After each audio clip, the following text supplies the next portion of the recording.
Now there's one final principle I want to highlight before we start moving through history again, and that's something called the Hegelian principle. Named after philosopher George Hegel, it is one of the most important ideas behind Darwinism, and it can be summed up by the idea that life evolves to harmony through conflict. That's harmony through conflict. That in any given situation there is a light and dark, positive and negative, that clash with one another to create a peaceful outcome, which is a mixture of the two. To put it another way, on one side you will have a thesis, and then directly opposed to it you'll have an antithesis. As the two come into conflict with one another, the inevitable result is a synthesis of the two.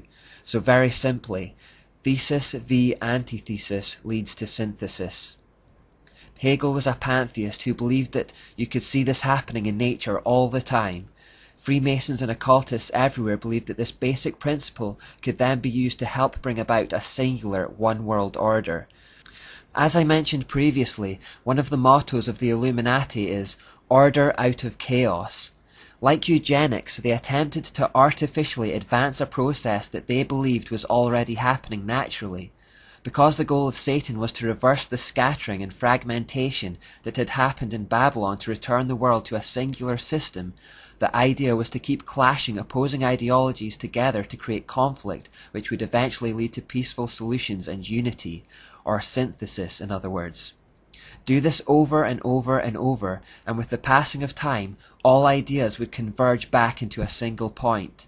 So the idea of the Illuminati was to deliberately set up opposing ideas to one another in the knowledge that the conflict would eventually cause the two to compromise and reach a middle ground. British politics is a great example of the Hegelian principle in action. Originally there was a left-wing Labour Party and a right-wing Conservative Party, and they were very distinct and stood for very different ideas. Through the years of rubbing them up against each other, however, they have both now compromised and gradually moved into the centre ground, to the extent that the British public now has no real choice at the polling office. They are voting for basically the same ideas and the same party dressed in different colours. It's partly through the Hegelian principle that the world is gradually homogenizing and separate cultures are beginning to merge into one another. Sometimes the homogenization occurs naturally as the world gets smaller, and sometimes situations are deliberately manipulated and conflicts created to aid the progress towards a one-world order. Of course, where conflict between two opposing ideas is necessary to create a synthesis, bloodshed and violence has been encouraged by the elite. Remember, the Jesuits talked about stirring up conflict in places where there had been peace to further their cause. It's the same idea. The end justifies the means.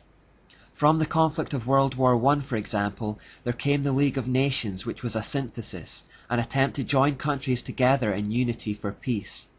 Similarly, after the conflict of World War II, a synthesis was created afterwards in the United Nations, which exists to this day.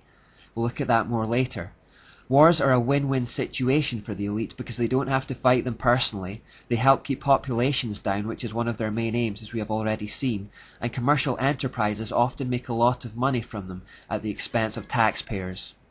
And now, having taken the time to establish the principles of the Enlightenment and what they set out to achieve, we'll look at their first attempt at overthrowing monarchies and destroying Christianity, the French Revolution.